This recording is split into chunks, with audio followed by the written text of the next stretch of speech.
Bem-vindos a todos, eu sou Lena Petrova com um novo episódio de Assuntos Mundiais em Contexto. Hoje tenho muito prazer e estou muito animada em receber novamente um grande amigo do nosso programa, Elijah McNair. Elijah é analista político e correspondente veterano em zonas de guerra, com mais de 35 anos de experiência cobrindo o Oriente Médio e o Norte da África. Elijah, seja bem-vindo de volta. É muito bom ver você novamente. Olá, Lena. É um verdadeiro prazer estar com você. Obrigado pelo convite. Obrigada por estar aqui. Há tantas coisas acontecendo no Oriente Médio e eu estava realmente ansiosa para conversar sobre isso com você, porque você nos ajuda a entender e a identificar aqueles pontos-chave aos quais precisamos ficar atentos e que precisamos ter em mente. Então, até hoje, o acordo de entendimento de 60 dias entre os Estados Unidos e o Irã expirou sem um acordo de paz mais amplo. Trump diz que não há conversas programadas e o Irã afirma que o Estreito de Hormuz continuará fechado até que o governo Trump comece a cumprir os termos que o próprio Trump assinou, com os quais ele concordou. E claro, as tensões também aumentaram em torno de Omã. Trump ameaçou bombardear Omã, que é o mediador entre os Estados Unidos e o Irã, caso Omã interfira nos objetivos dos Estados Unidos. Elijah, haverá uma nova tentativa de diplomacia, apesar de não haver confiança alguma? Qual é a sua avaliação desses últimos acontecimentos?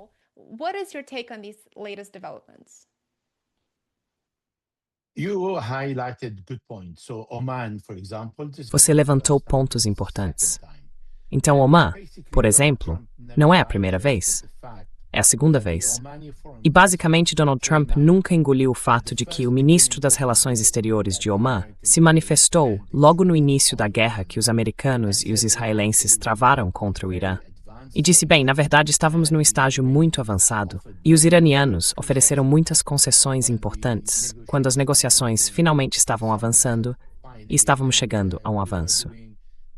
E o ministro das Relações Exteriores de Omã ficou bastante chateado com o início da guerra, considerando que, na verdade, não havia justificativa para uma guerra quando as negociações estavam chegando a esse nível de bom entendimento mútuo entre os dois lados.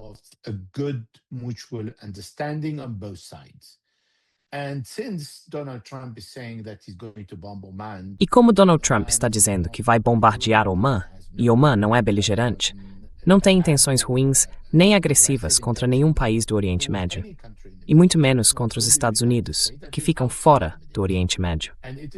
Na verdade, Omã atua como negociador e está insistindo para que o Irã cumpra as leis internacionais, inclusive na travessia do Estreito de Hormuz.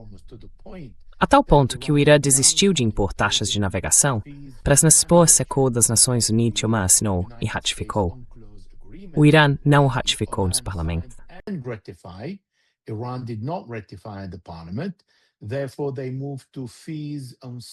Portanto, eles recorrem a taxas sobre serviços, e isso é legal, segundo as leis internacionais. E Omã pode conviver com isso. No entanto, o acordo não será anunciado até o fim da guerra, porque o Irã ainda é estado de guerra com os americanos, e os americanos nunca anunciaram o fim da guerra.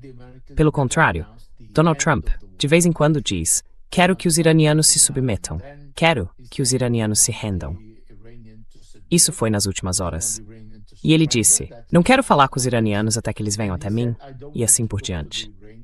Então, é um Donald Trump incomum, com uma postura agressiva e sem conteúdo. E foi exatamente isso que aconteceu.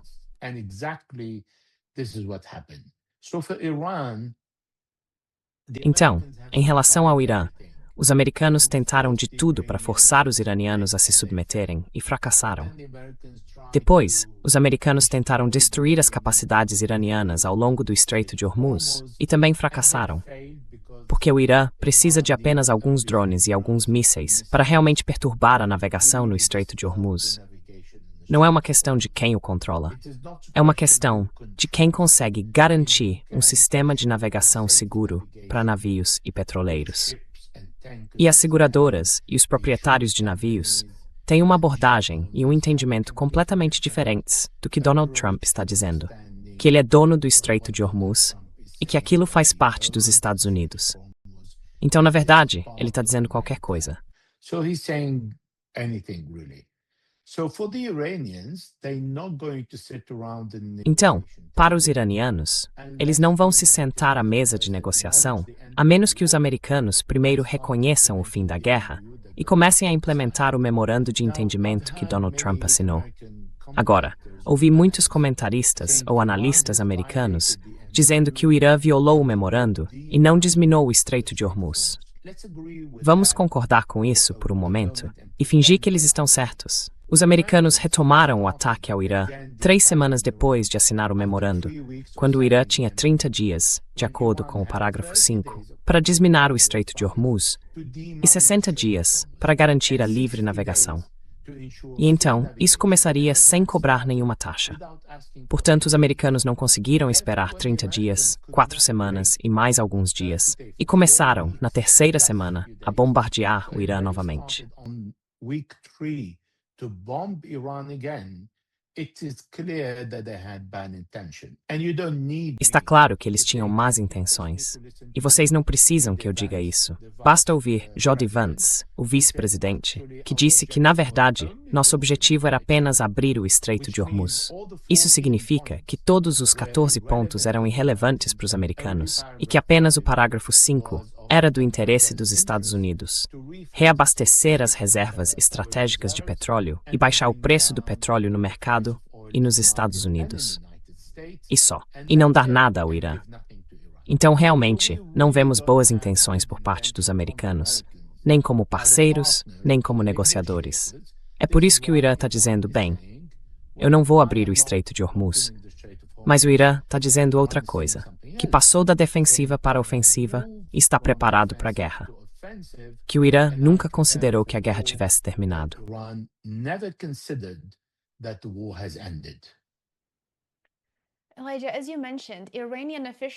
Elijah, como você mencionou, autoridades iranianas agora estão sinalizando que estão preparadas para adotar uma postura militar mais ofensiva. E nas últimas semanas também vimos o líder supremo iraniano, Mojtaba Khamenei, reorganizar parte da cúpula da liderança iraniana. Agora, é claro, o governo Trump está se recusando a cumprir o memorando de entendimento que Trump assinou. Está se recusando a impor custos a Israel para que implemente, de fato, um cessar-fogo no sul do Líbano e em Gaza. Estamos realmente nos aproximando de uma nova fase da guerra. Qual é a sua leitura dessa situação?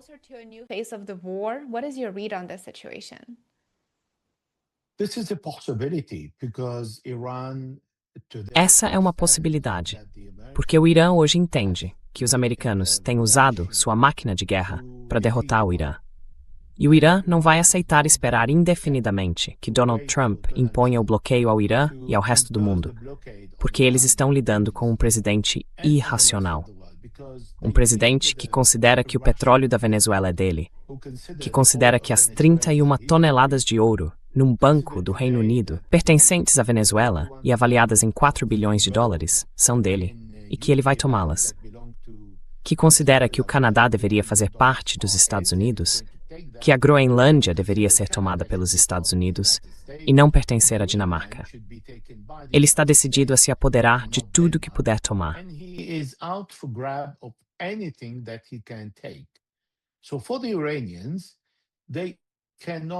Então, para os iranianos, eles não conseguem realmente lidar com um presidente que é descuidado a ponto de ignorar as consequências para os americanos. Porque o preço da gasolina afeta todos os lares e todos os cidadãos americanos. Bem, aqueles que não conseguem realmente arcar com um preço mais alto por tudo, porque o transporte aumenta o preço de todas as mercadorias. E ele só se importa consigo mesmo. E vimos isso em 2018, quando ele rasgou o JCPOA, o acordo nuclear entre Barack Obama, representando os Estados Unidos da América, e o Irã, e buscou um acordo melhor, pressionando os iranianos ao impor pressão máxima, e terminou seu mandato sem acordo nenhum.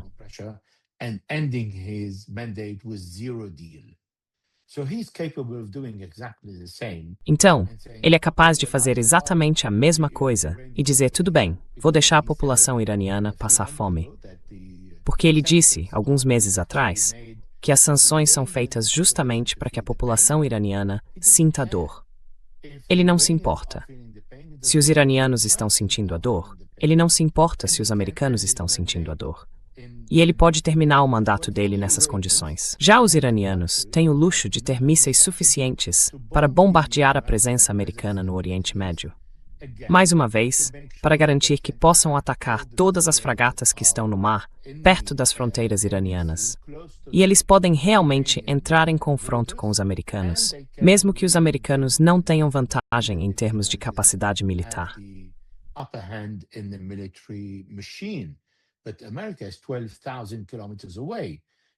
Mas os Estados Unidos estão a 12 mil quilômetros de distância, e o Irã está ali, geograficamente. O Irã está fabricando armas e agora pode vir atacar os Estados Unidos e dizer: quero romper o bloqueio. Porque o bloqueio, segundo as Nações Unidas, é um ato de guerra e uma ação ilegal contra o país. Então, sim, existe a possibilidade de o Irã dar esse passo, a menos que países como o CCG, o Catar ou Omã intervenham e tentem mediar o fim do bloqueio. Porque o Catar, e é por isso que menciono o Catar, é um dos países mais afetados por esse bloqueio, junto com o Iraque e o Kuwait, porque realmente não tem outra saída.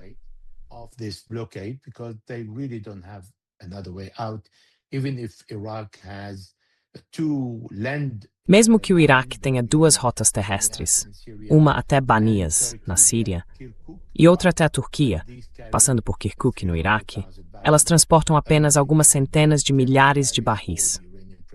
Não conseguem escoar toda a produção iraquiana, que gira em torno de 3,5 milhões a 4 milhões de barris de petróleo exportados para fora do Iraque. E eles precisam desse dinheiro, porque o Iraque depende do petróleo para 90% do seu orçamento e não está vendendo nada. O Catar depende do gás e não tem nenhuma infraestrutura para transportar esse gás por terra, como os sauditas e os emiradenses estão fazendo parcialmente pelo Mar Vermelho.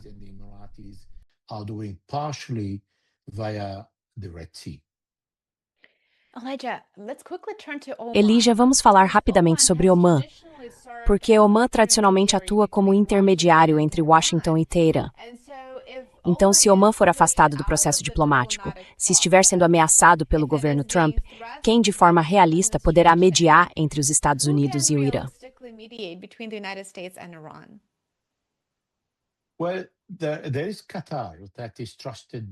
Bem, há o Catar, que é confiável para os dois lados. Mas se Donald Trump ameaçar Omã, isso significa que os omanenses vão ouvi-lo e sair da equação. Há também o Paquistão, que pode mediar. A Turquia está tentando fazer alguma coisa porque está levantando a voz e dizendo que precisamos abrir o Estreito de Hormuz.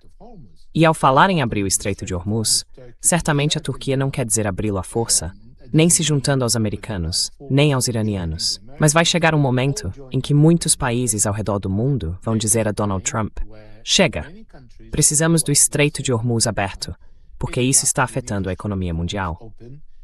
E a Turquia está realmente sofrendo com a desvalorização da moeda local.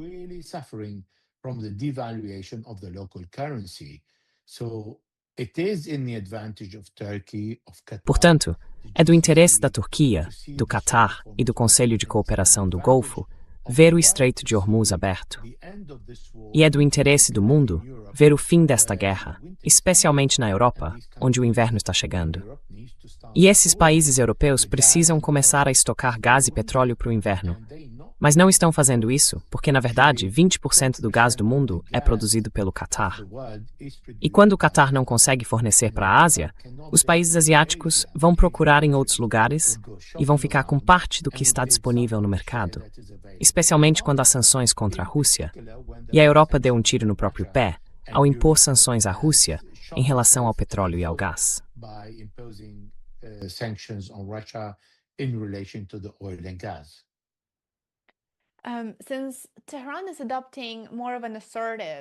Como Teherã vem adotando uma postura mais assertiva e ofensiva, parece que, ao mesmo tempo, o Iraque está se aproximando cada vez mais do centro desses acontecimentos. Explique as promessas de desarmamento que acho discutimos da última vez. Mas houve alguns novos desdobramentos. E como o Iraque está sendo cada vez mais, na prática, arrastado para esse conflito entre os Estados Unidos e o Irã. E qual poderia ser o papel dele em esse impacto sobre o conflito, a influência que o Irã tem?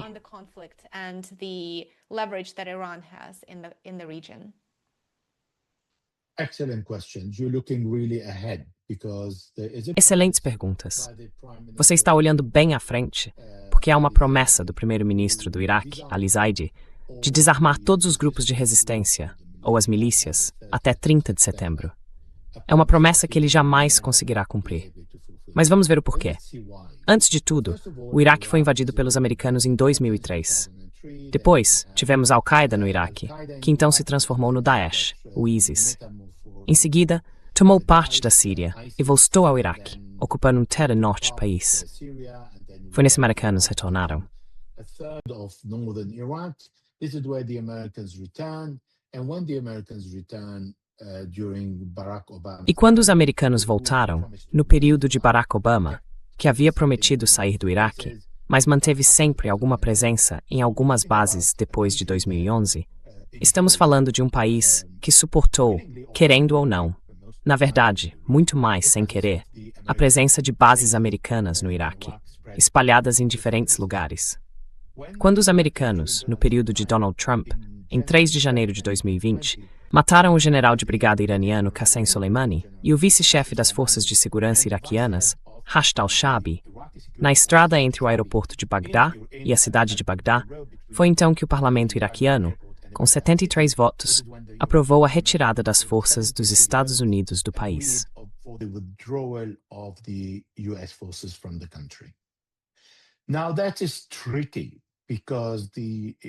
Agora, isso é complicado, porque o parlamento iraquiano concordou com o pedido do primeiro-ministro do Iraque, Adel Abdel-Mahdi. Como ele renunciou, não tinha poder para pedir a retirada dos americanos. Então, colocou essa responsabilidade sobre o parlamento. Agora, o parlamento concordou em pedir que os americanos saiam e colocou sobre o governo, assim que houver um novo governo, a responsabilidade de pedir que os americanos deixem o país. Quando o parlamento iraquiano disse isso, Donald Trump afirmou: eu construí uma base no Iraque, em Ain al-Assad, em Al-Anbar, e quero 9 bilhões de dólares, o preço do que eu fiz. Essa é a escolha dele. E agora ele quer que os iraquianos paguem esse dinheiro.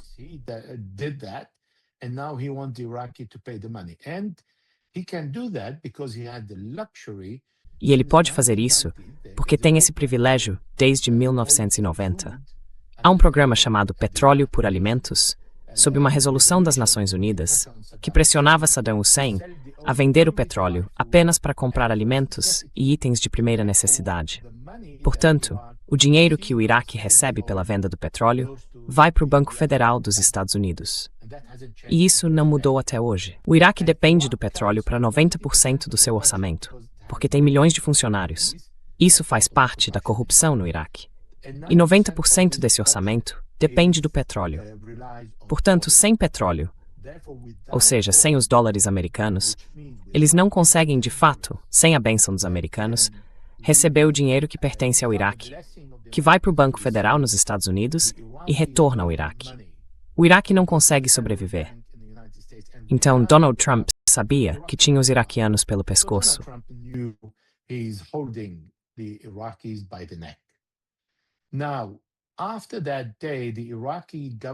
Agora, depois daquele dia, o governo do Iraque pediu aos americanos que reduzissem sua presença e que conversassem sobre o cronograma de retirada. Resumindo, tivemos 2 primeiros ministros iraquianos diferentes que negociaram uma retirada dos americanos de forma branda. Não se negocia com os americanos de forma branda. Até chegar a este terceiro primeiro-ministro, que Donald Trump disse: "Eu nomeei", o primeiro-ministro Al-Zaidi. E ele disse: "Eu vou me retirar". Enquanto isso, os americanos se retiraram de muitas bases no centro de Bagdá, que não são bem defendidas, porque foram atacadas pela resistência iraquiana com drones. E eu vou explicar por que resistência. Eles se deslocaram para o norte, para o Kurdistão, no aeroporto de Erbil e na base aérea de Harir. Então, ambos estão no Kurdistão iraquiano, no norte do país. Essas bases são consideradas relativamente seguras, porque não ficam em um ambiente hostil.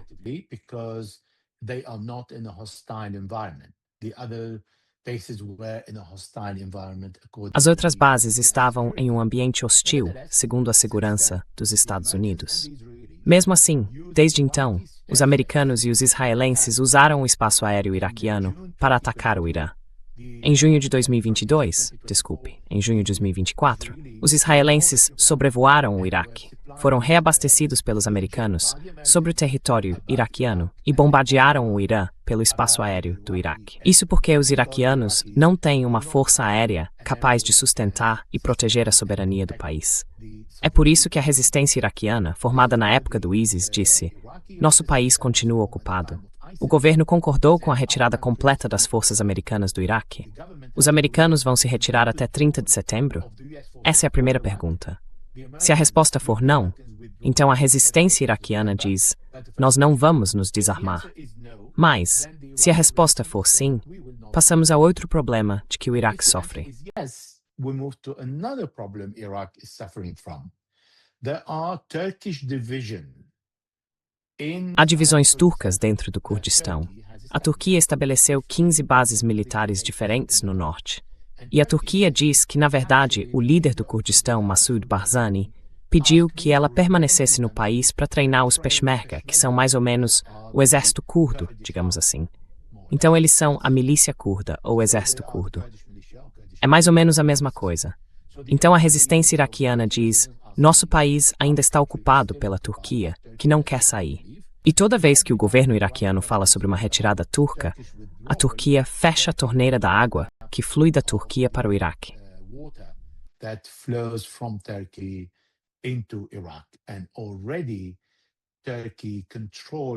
E a Turquia já controla muita da água que entra no Iraque. Mais de 1 milhão de iraquianos deixaram as margens do Eufrates, onde viviam por causa da abundância de água. Mas como a Turquia está usando a água como arma contra os iraquianos, e como quer permanecer, é por isso que ela não está realmente disposta a deixar o Iraque. Além disso, por causa do Estreito de Hormuz, o governo iraquiano agora quer exportar o petróleo via Kirkuk, que fica no norte, passando pelo Kurdistão, para chegar à Turquia, e exportar o petróleo por meio da Turquia. E a Turquia, mais uma vez, segura os iraquianos pelo pescoço, diz: "Bem, agora eu tenho não só a água, mas também o petróleo, e não vou deixar o Iraque." Portanto, a Turquia não tem intenção de deixar o país. So Turkey has no intention to leave the country.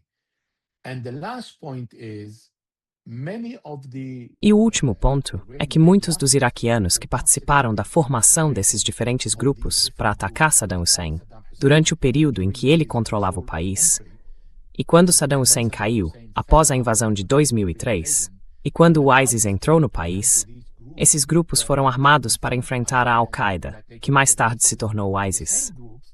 Os mesmos grupos que se juntaram ao Hashd al-Shaabi, as Forças de Mobilização Popular, passaram a fazer parte das Forças de Segurança iraquianas, sob o comando direto do primeiro-ministro do Iraque. Como disse o líder da Badr, Hadi al-Amiri, a resistência iraquiana não será desarmada.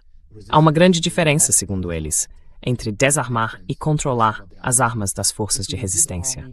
Portanto, eles defendem o controle das armas da resistência até que o país seja libertado.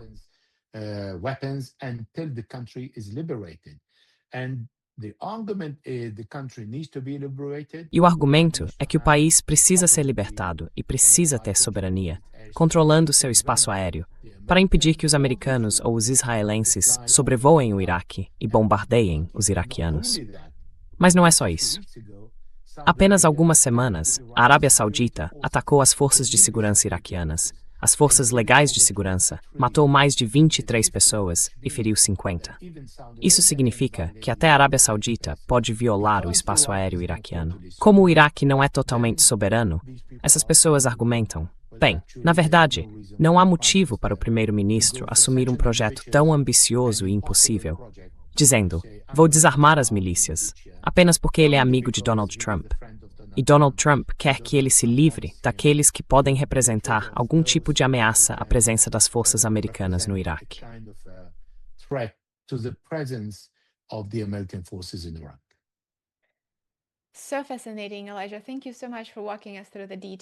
Muito fascinante, Elijah. Muito obrigada por nos explicar os detalhes. Acho que agora isso faz muito mais sentido e, claramente, nos ajuda a enxergar melhor o quebra-cabeça maior e os principais atores em torno do Irã.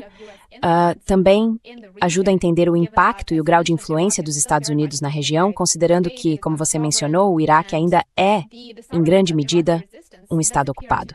Não é soberano. E o desarmamento da resistência iraquiana realmente parece ser uma tarefa quase impossível, porque não há soberania. Portanto, não há incentivo para que a resistência sequer considere se desarmar, certo?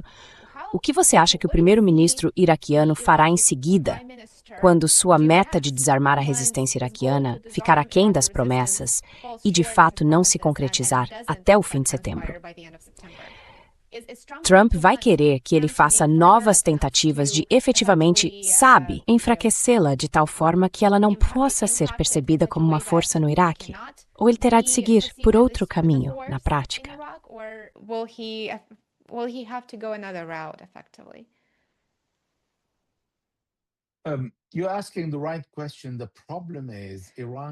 Você está fazendo a pergunta certa. O problema é que o Iraque é muito complicado. Eu vivi no Iraque durante a guerra por 9 anos, e explicar isso para você em poucos minutos vai ser um verdadeiro desafio. Hoje, os xiitas controlam a maior parte do Iraque. Eles representam 65% da população, e o primeiro-ministro é xiita. No entanto, como em todos os países do Oriente Médio, há pessoas pró-americanas, independentemente da religião ou da seita, e há pessoas anti-americanas, sunitas e cristãos. Shia, Sunni, and the Christians. The Kurds are 100% pro-Americans. Os curdos são 100% pró-americanos, embora tenham sido enganados pelos americanos quando seu líder, Massoud Barzani, quis a independência. Naquela época, os americanos disseram, não vamos apoiar vocês. E o único apoio que teve algum peso veio de Israel. E por que Israel? Porque o pai de Massoud Barzani, o líder curdo, era um amigo muito próximo e recebia visitas do primeiro-ministro israelense e do chefe do Estado-Maior em Kurdistão. Então, o Kurdistão tem uma relação muito próxima com Israel, com o Mossad. Eles têm uma base do Mossad no Kurdistão. Embora o Kurdistão faça parte do Iraque hoje, a postura do Kurdistão pressionou o governo iraquiano.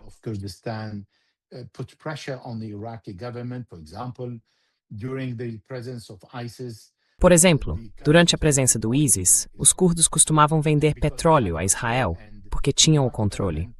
E o governo iraquiano, durante a ocupação do Iraque pelo ISIS, estava realmente causando estragos no país.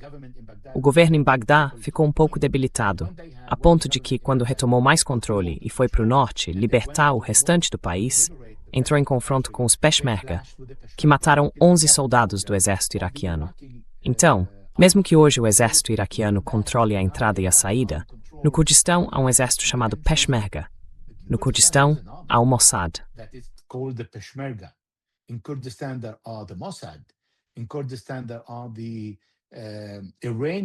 No Kurdistão, há grupos iranianos anti-Irã que são treinados ali pelo Mossad e pela CIA.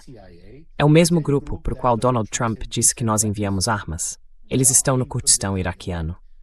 Mas, se quisermos ir ainda mais longe, Abu Musab al-Zarqawi, a primeira pessoa que Colin Powell, o secretário de Estado dos Estados Unidos, tornou famosa e usou para encontrar a justificativa para combater a Al-Qaeda no Iraque, estava no Kurdistão com um grupo muito pequeno, e os americanos o tornaram famoso. Então ele foi para Bagdá e formou a Al-Qaeda no Iraque. Então essa é uma complicação. A segunda complicação são, por exemplo, os sadristas, liderados por Muqtada al-Sadr. Muqtada al-Sadr estava entre os primeiros grupos xiitas que lutaram contra os americanos.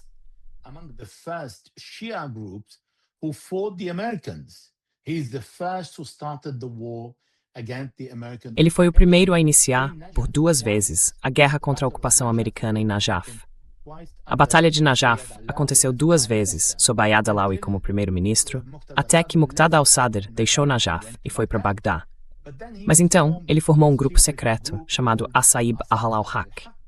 E esse Asaib al-Haq, mais tarde, se tornou uma dissidência do grupo de Muqtada al-Sadr, os sadristas. Porque Muqtada al-Sadr herdou algo do pai, milhões de apoiadores. Mas ele não tem o mesmo carisma, nem o mesmo conhecimento de política. Então houve muitas dissidências dos sadristas, e Muqtada al-Sadr acusou o Irã de ser responsável por dividir seu grupo.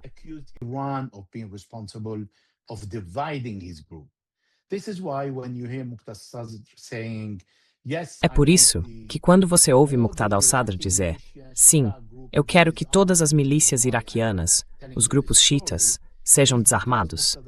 E é por isso que estou contando essa história. É porque Muqtada al-Sadr guarda ressentimento contra o Irã. E porque ele quer que todos esses grupos sejam desarmados. Porque todos eles vêm dos sadristas. Se estamos falando dos Nujaba e de Akram al-Kabi, Akram al-Kabi era o vice-chefe do Jaish al-Mahdi em Najaf, quando o Jaish al-Mahdi, que pertence a Muqtada al-Sadr, lutava contra os americanos. O grupo Imam Ali era de al-Zaidi. Ele também era o chefe do Jaish al-Mahdi em Najaf, quando Muqtada al-Sadr, depois da guerra, o considerou violento demais e então o expulsou do grupo. Depois, o Irã entrou em cena e ele pegou um grupo e formou outro grupo, Qais al-Khazali.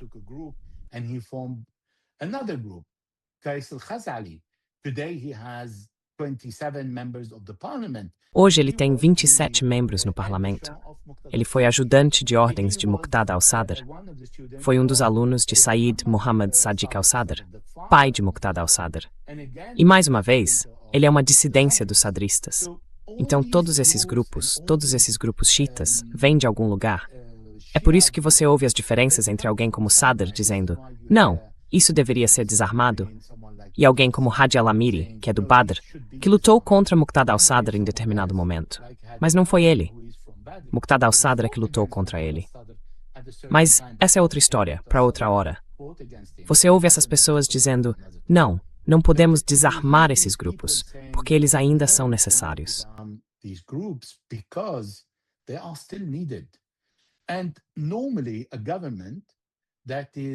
E normalmente, um governo que não controla o grupo, ou finge não controlá-lo, na verdade, esses grupos acabam favorecendo esse governo, mas não favorecem os americanos. Porque o governo pode dizer, ei, não é minha responsabilidade, eu quero desarmá-los, mas eles não conseguem. Não é como no Líbano, quando o presidente diz, não, eu tenho que desarmar o Hezbollah, e então sou eu quem fica responsável.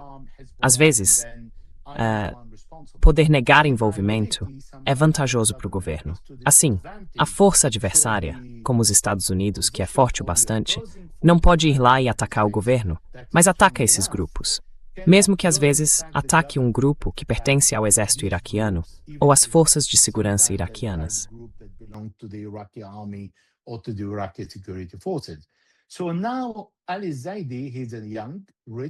Então, agora, Ali Zaidi é um jovem rico. Ele é bilionário e está encantado porque Donald Trump o recebeu na Casa Branca desde o primeiro dia dizendo, eu o apoio. E ele acha que está por cima do mundo. Mas na verdade, ele não entende.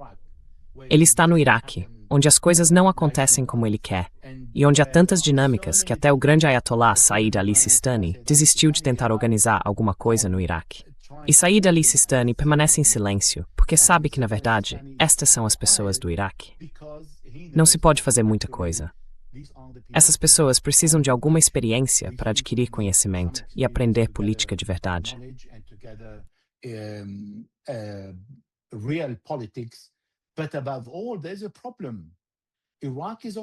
Mas, acima de tudo, há um problema. O Iraque está ocupado. As finanças iraquianas estão sob controle dos americanos. Os americanos estão violando o espaço aéreo iraquiano. Os americanos estão matando forças de segurança iraquianas. O perigo do Estado Islâmico não foi eliminado, porque aqueles que ascenderam o Estado Islâmico ainda estão vivos. Eles ainda existem nos países do Golfo, entre os americanos e também na Turquia. A Turquia ameaçou ocupar mais território no Iraque quando Rashid al-Shaabi, antes de se tornar parte do governo, ameaçou as forças turcas. Se eles entrarem, irão atacar a Turquia. E a Turquia redobrou a aposta e saiu da região de Sinjar, no noroeste do Iraque.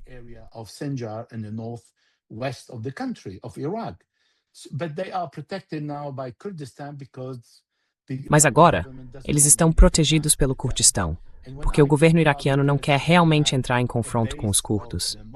E quando falo dos curdos, Eles têm uma base do Mossad, uma base anti-iraniana. Quero tornar isso ainda mais complicado para você e para o público. Na verdade, quem salvou o Kurdistão foi o Irã. Quando Qasem Soleimani chegou com seus 4 aviões, segundo o que Massoud Barzani disse, está no Google, com armas, carregamentos cheios de armas, para defender o Kurdistão e impedir que o Estado Islâmico avançasse para dentro do Kurdistão, os americanos se recusaram a fornecer armas aos curdos e ao governo iraquiano.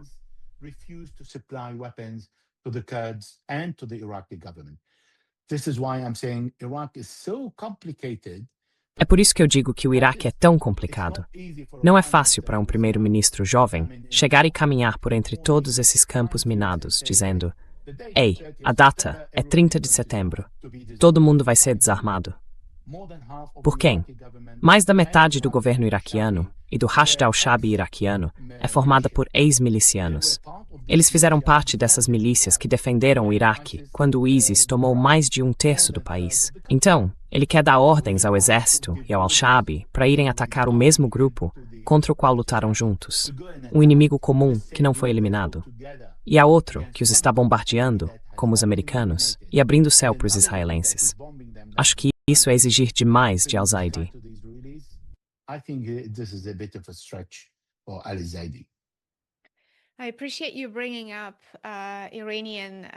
Agradeço por você mencionar o general militar iraniano Qasem Soleimani, porque acho que pouquíssimos americanos e provavelmente pouquíssimas pessoas no Ocidente conhecem a contribuição dele na luta contra o Estado Islâmico. Por isso, ele é retratado como uma figura muito negativa pela grande mídia ocidental e, claro, o governo Trump, no primeiro mandato de Trump, aprovou seu assassinato. Então, isso também precisa ser levado em conta. Mas muito poucos entendem essa dinâmica e a contribuição dele na luta contra o Estado Islâmico. E acho que o seu comentário, que destacou a importância de Qasem Soleimani e de sua ajuda, é incrivelmente importante.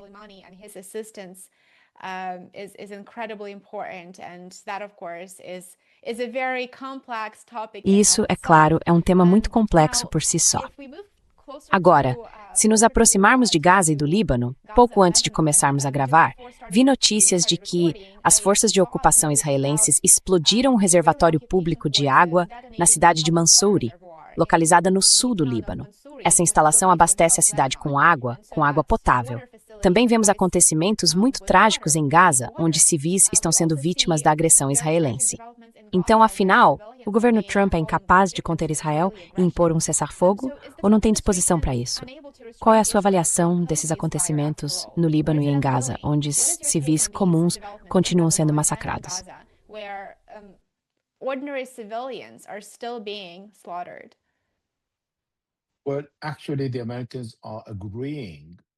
Bem, na verdade, os americanos estão concordando com o primeiro-ministro Benjamin Netanyahu em fazer o que ele quer em Gaza e no Líbano, sob o pretexto de proteger a segurança de Israel. Veja, depois de 7 de outubro, a doutrina israelense mudou. Eles levaram a batalha para outros países. Ocupam o que os israelenses definem como zonas de segurança, que são territórios de Gaza, do Líbano, da Síria e também da Cisjordânia. E tomam mais terras sob o pretexto de proteger os judeus em Israel, o que é um pretexto muito falso, porque essa não é a realidade. O que estão fazendo é aplicar, mais ou menos, o sonho de um grande Israel que Benjamin Netanyahu mencionou. Não fui eu.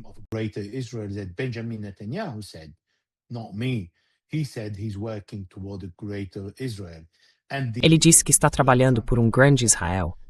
E Donald Trump, antes de sua eleição, disse: Israel é pequeno, precisamos aumentá-lo.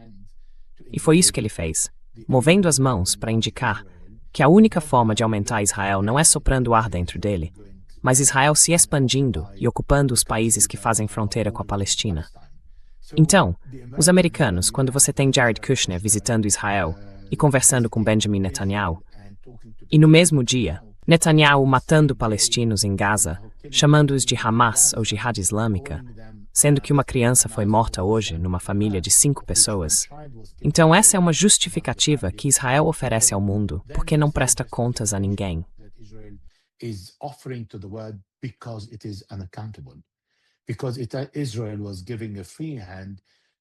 Porque Israel recebeu carta branca para passar por cima de todas as leis internacionais. E, na verdade, não se importa, desde que os americanos o protejam. E os americanos não estão permitindo, nem exigindo dos israelenses que sejam mais brandos. Não existe brandura ao lançar bombas. Uma bomba é uma bomba. Uma bomba não pode ser branda. Ela destrói e mata pessoas. E você mencionou Mansouri. É porque os israelenses prometeram, e então, cumpriram a palavra de arrasar o sul do Líbano, como Rafah.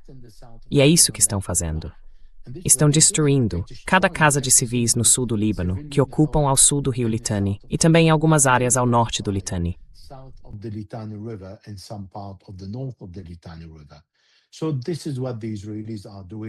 Então, é isso que os israelenses estão fazendo. Explodindo tudo, sem se importar com as leis internacionais. Eles não se importam com o que é civil ou não civil. Não fazem distinção entre uma coisa e outra. E em Gaza, eles ocupam de 60% a 70% da faixa de Gaza. E os americanos não estão pedindo que eles saiam, nem que parem de expandir. Não estão pedindo que parem de atirar e aceitem o cessar-fogo. O Hamas aceitou entregar suas armas à autoridade palestina que vai controlar Gaza.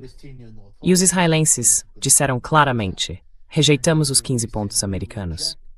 Então eles não se importam. Então por que Jared Kushner está vindo visitar Benjamin Netanyahu e conversar com ele sobre o quê?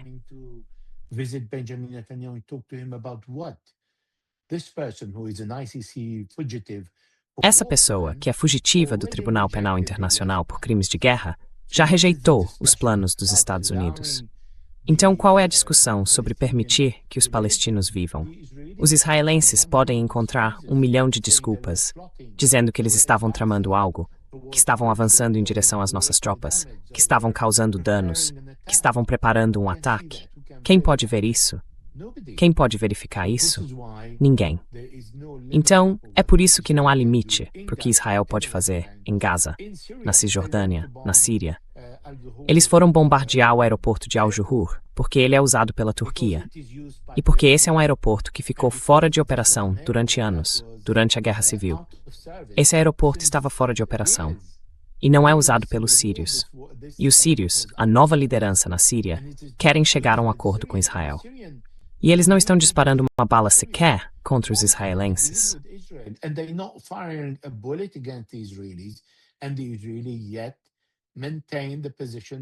E os israelenses ainda mantêm a posição de que querem bombardear, na Síria, tudo o que quiserem, para garantir que a Turquia não tenha espaço no país.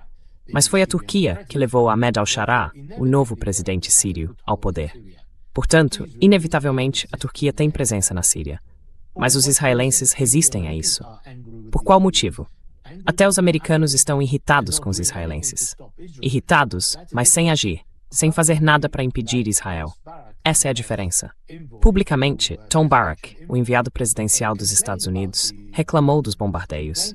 Mas reclamar não impede Benjamin Netanyahu de dormir e ordenar a destruição do alvo que quiser.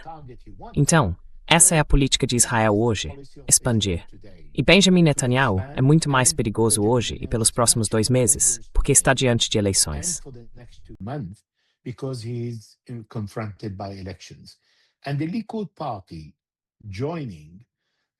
E o partido Likud, junto com o poder judaico de Israel, o partido de Itamar Ben-Gvir, que é o ministro da Segurança, e de Bezalel Smotrich, que é o ministro das Finanças, forma de fato uma espécie de bomba atômica política e belicista dentro do governo. E esse grupo, o Likud e eles, porque as pessoas tendem a culpar Itamar Ben-Gvir e Bezalel Smotrich, esquecendo que Benjamin Netanyahu disse no governo: "Eu estou no comando." E foi isso que ele disse em um de seus vídeos e entrevistas. Isso significa que ele está atribuindo a si mesmo a responsabilidade pelos atos de Ben-Gvir e Smotrich. Portanto, ele é quem? Ele é quem inspira esses homens, que foram acusados de terrorismo pelo tribunal israelense antes de se tornarem ministros.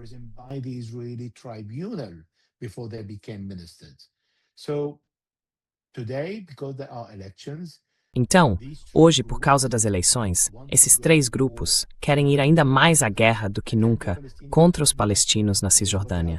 E é isso que estão fazendo, ampliando os assentamentos, dando carta branca aos colonos para matar palestinos, para expulsar palestinos de suas aldeias nas zonas A e B, a zona sob controle total dos palestinos. Benjamin Netanyahu, de qualquer forma, não reconhece um Estado palestino. E o que estão fazendo em Gaza, com mortes todos os dias? O que estão fazendo no Líbano, matando e bombardeando alvos civis e destruindo casas? O que estão fazendo na Síria, atacando o exército sírio, posições sírias e infraestrutura, mesmo que a Síria não reaja? Essa é a política de Israel. E os americanos não estão fazendo nada.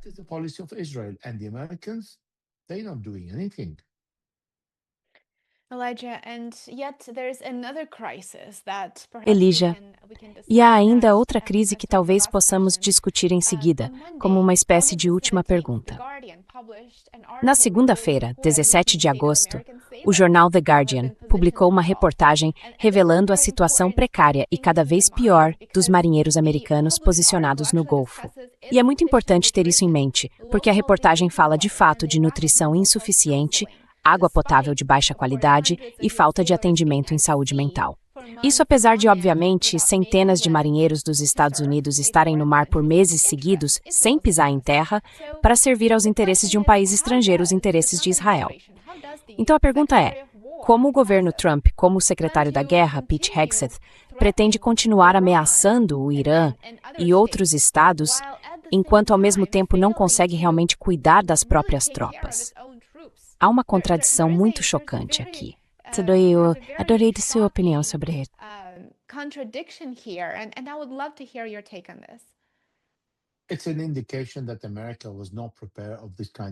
É um indício de que os Estados Unidos não estavam preparados para esse tipo de guerra. Não estavam preparados para uma reação iraniana. Não estavam preparados para uma presença prolongada de americanos no mar, para impor um bloqueio. Isso mostra que quando Donald Trump toma a decisão de aumentar ou manter o bloqueio, ele não estuda de fato todos os aspectos. Os Estados Unidos conseguem fazer isso agora? Do que os americanos precisam para manter e cumprir essa decisão política? Se conseguem manter o bloqueio com a presença de marinheiros americanos, é possível fazer a substituição desses marinheiros? E quando? Por quanto tempo eles podem permanecer? Qual é o limite do tempo que podem ficar? No fim das contas, são soldados e obedecem a ordens, mas as ordens deveriam vir de pessoas responsáveis.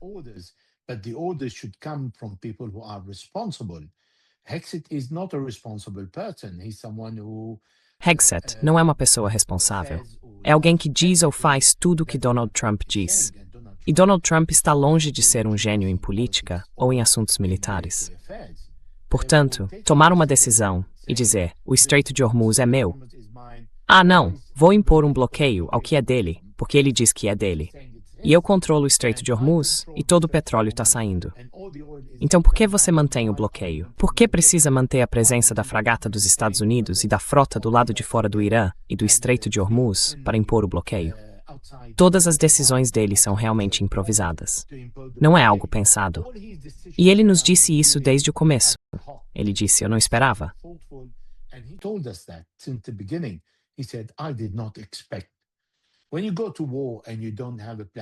Quando você vai para a guerra e não tem um plano B, então não espera nada, porque está se iludindo.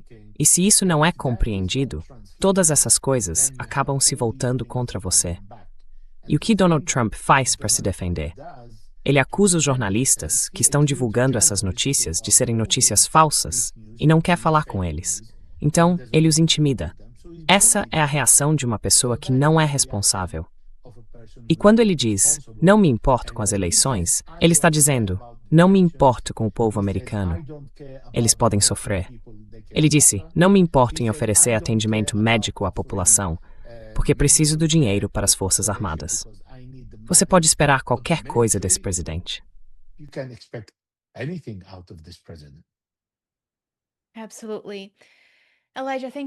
Com certeza. Elijah, muito obrigado por se juntar a nós e por esta conversa tão fascinante e detalhada, da qual eu realmente gostei muito. E estou ansioso para recebê-lo novamente no programa. Agora, para os nossos espectadores, recomendo muito, muito que sigam o Elijah no X e também visitem o site dele, cujo link vou deixar na descrição abaixo desse vídeo.